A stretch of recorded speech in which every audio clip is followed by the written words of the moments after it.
Olá, seja muito bem-vindo ou bem-vinda a este vídeo, mais um vídeo aqui no meu canal. Eu sou o Dr. Jorge Teles, eu sou médico especialista em medicina do exercício e do esporte. Então vamos falar sobre esse tema bastante relevante nos dias atuais, que é o lipedema. Muita gente vem comentando na internet que está recebendo o diagnóstico de lipedema, muitos tratamentos hoje sendo oferecidos, e às vezes as pessoas ficam na dúvida, o que é o lipedema, como que se diagnostica o lipedema. As mulheres hoje em dia se perguntam, será que eu tenho lipedema ou não? Será que eu preciso de um tratamento específico para lipedema? Ou esse excesso de gordura só vai resolver mesmo com dieta e treino e pronto? Então sempre é uma dúvida, e hoje em dia nós temos algumas opções terapêuticas específicas para lipedema, além da perda de peso. Bom, acontece que uma das dúvidas muito importantes que é essencial a gente definir é como se diagnostica o lipedema. Para começar, a gente precisa entender o que é o lipedema. E o lipedema, ele é definido, essa é a definição aceita atualmente dessa condição clínica, como um acúmulo desproporcional de gordura em membros, tanto em membro inferior quanto em membro superior. Esse acúmulo ele acontece de forma bilateral, ou seja, tanto de um lado quanto do outro, normalmente é dos dois lados, e acomete principalmente membros inferiores, mas também podendo acometer membros superiores em quadros mais graves. Normalmente acomete muito mais mulheres, mais de 90% dos pacientes com lipedema são mulheres. E tem uma associação muito forte com a obesidade. Geralmente, o paciente que tem lipedema, muitas vezes é um paciente que está com sobrepeso ou está com obesidade, certo? Então, existe essa relação intrínseca entre essas duas condições clínicas. O lipedema em si, ele tem um aspecto inflamatório. Então, é diferente do acúmulo de gordura convencional que a gente observa no sobrepeso e na obesidade. Existe um aspecto inflamatório desse acúmulo de gordura. O tecido adiposo é um tecido adiposo muito mais inflamado no lipedema. O tecido linfático muitas vezes também pode ser inflamado. Então é uma inflamação crônica que gera esse acúmulo de gordura de forma mais pronunciada nos membros. Muitas vezes só emagrecer não vai curar o lipedema. No entanto, talvez uma das principais medidas que pode melhorar em muitos quadros de lipedema é justamente a perda de gordura corporal, a perda de peso. Enquanto a mulher que tem lipedema começa a emagrecer, esse grau de lipedema ele começa a diminuir, porque a gordura ela começa ali a ser mobilizada e a ser retirada dos locais em que estão acumulados, sim. É claro que, em alguns casos, somente o emagrecimento não vai efetivamente resolver o quadro completo, mas ele é fundamental para a gente tratar de forma adequada e eficaz o lipedema.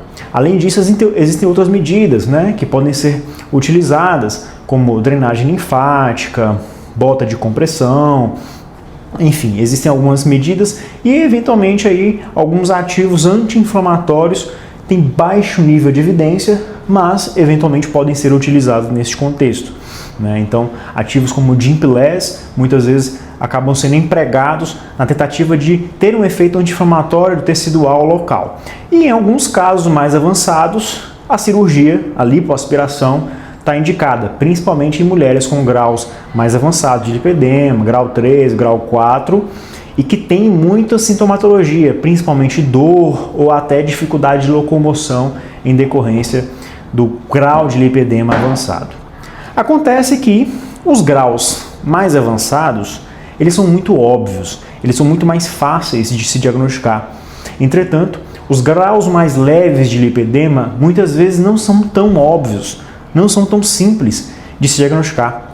E não existe necessariamente um exame que garanta esse diagnóstico. Porém, existe um exame que ajuda muito a gente. Eu uso muito na prática quando eu tenho uma mulher que está com suspeita de lipedema, que é o DEXA, ou a densitometria de corpo inteiro. O DEXA vai fazer um scan corporal completo vai entender como é que está a sua composição corporal, onde está a gordura corporal, onde ela predomina, qual é a quantidade e vai medir. Ele é o padrão ouro para a análise de composição corporal. Por meio desse scan, eu consigo medir essa quantidade de gordura tanto globalmente no corpo inteiro, quanto nos membros. A partir daí, eu consigo calcular algumas razões. Eu consigo ver qual é a razão entre a massa de gordura nos membros inferiores versus a massa de gordura no corpo inteiro. Então eu faço um cálculo, massa de gordura dividido pela massa de gordura do corpo inteiro. Massa de gordura nos membros superiores dividido pela massa de gordura no corpo inteiro. A massa de gordura somada dos 4 membros dividido pela massa de gordura do corpo todo. E assim a gente vai fazendo relações entre a quantidade de gordura que tem nos membros versus comparando com a quantidade de gordura que tem no corpo inteiro, ou então gordura no tronco, e aí eu consigo criar essas relações. A partir daí, a partir de algumas fórmulas, eu posso entender se existe sim um acúmulo desproporcional de gordura nos membros e dar efetivamente um diagnóstico para paciente. Se eu dou um diagnóstico, eu consigo tratar. Então, um dos problemas de você não fazer o devido diagnóstico é você não saber exatamente o que você está tratando para poder tratar direito. Tratar a causa, as causas, né? Então, eu preciso, de fato, fechar um diagnóstico, fazer o diagnóstico correto, se é lipedema ou não, para de fato oferecer um tratamento eficaz para o paciente. Muitas vezes o que eu recebo são pacientes que receberam diagnóstico de lipedema e estão tratando com vários tipos de tratamentos, muitas vezes até ineficazes, o lipedema, faço a avaliação e não tem lipedema. A paciente não tem lipedema, ela precisa de um outro tipo de tratamento, uma outra abordagem. E não é raro o contrário, pacientes que têm lipedema, um lipedema grau 2, por exemplo, e não estão tratando porque não receberam esse diagnóstico. Então, se receber o diagnóstico adequado é fundamental e eu vejo que hoje isso está sendo um grande problema, né? Às vezes, diagnósticos demais e aí geram tratamentos excessivos, gastos excessivos, gastos desnecessários e às vezes diagnóstico de menos. E aí, mulheres que poderiam se beneficiar de um tratamento específico para o lipedema não recebem porque não receberam o diagnóstico. Então é isso sobre o lipedema. Deixa sua dúvida aqui embaixo e já deixa o like nesse vídeo, deixa o gostei, compartilha com sua amiga, com sua mãe, com sua avó, com sua tia esse vídeo e me mandem perguntas que eu vou respondendo vocês aqui embaixo. Um abraço e até o próximo vídeo.